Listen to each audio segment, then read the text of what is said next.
Alright guys, so since we last spoke, President Donald Trump begins his Asia trip, which he had already attended the ASEAN summit. Now, Russia jails 21-year-old Ukrainian over a pro-Kyiv Telegram channel. President Donald Trump raises tariff on Canada by 10%. So with this and so many more, we are going to talk about it today. Alright, don't forget to subscribe. Like I said, I'm doing my job. Alright, so let's get it started. President Donald Trump has officially kicked off his major tour across Asia, and it is already shaping up to be a busy trip.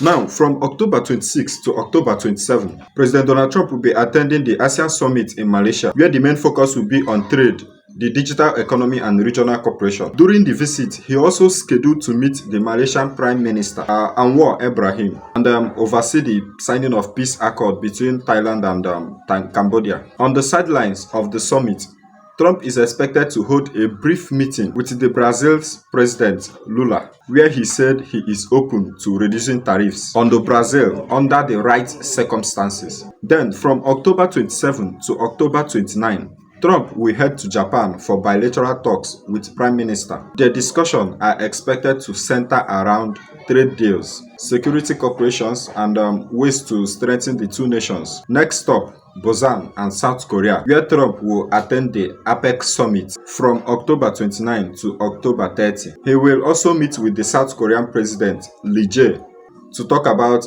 economic stability and trade policy. And finally, on October 30th, Donald Trump will meet with the Chinese counterparts, President Xi Jinping, on the sideline of the APEC summit. Both leaders are expected to discuss about trade tensions. Trump also mentioned that Taiwan will also be part of his talks with Xi Jinping. I can say that it is packed and highly anticipated tour, one that could shape the directions of USA across Asia for years to come. A young Ukrainian woman has been sentenced to 14 years in prison for managing a Telegram channel in a Russian-occupied part of Ukraine. According to reports, the court in Rostov accused her of being part of the online resistance movement against Russian control. The woman, 21 years old Jana, was arrested in August 2023, along with several journalists and Telegram administrators linked to pro-Ukrainian content. Now, Russian authorities claimed that she helped participate and organized in what they describe as terrorist acts that cause serious consequences. They also alleged that she was recruited by the Ukraine military intelligence. Moscow claimed that Jana used her Telegram to post pro-Ukrainian content to share information about the movement of Russian troops and law enforcement officers.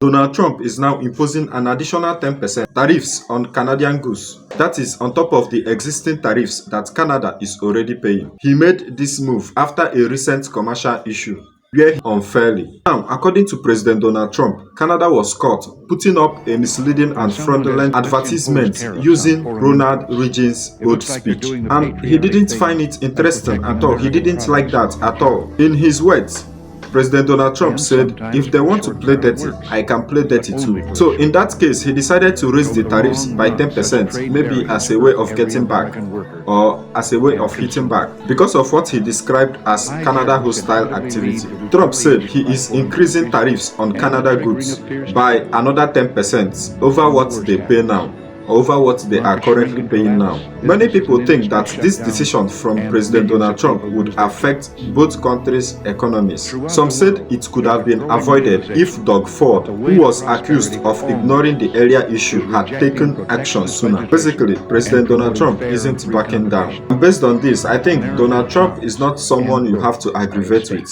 He does not do well with this kind of confrontation, which Doug Ford is solely responsible for. He was pissed off that Doug Ford didn't take the ads, which is the advertisement, down.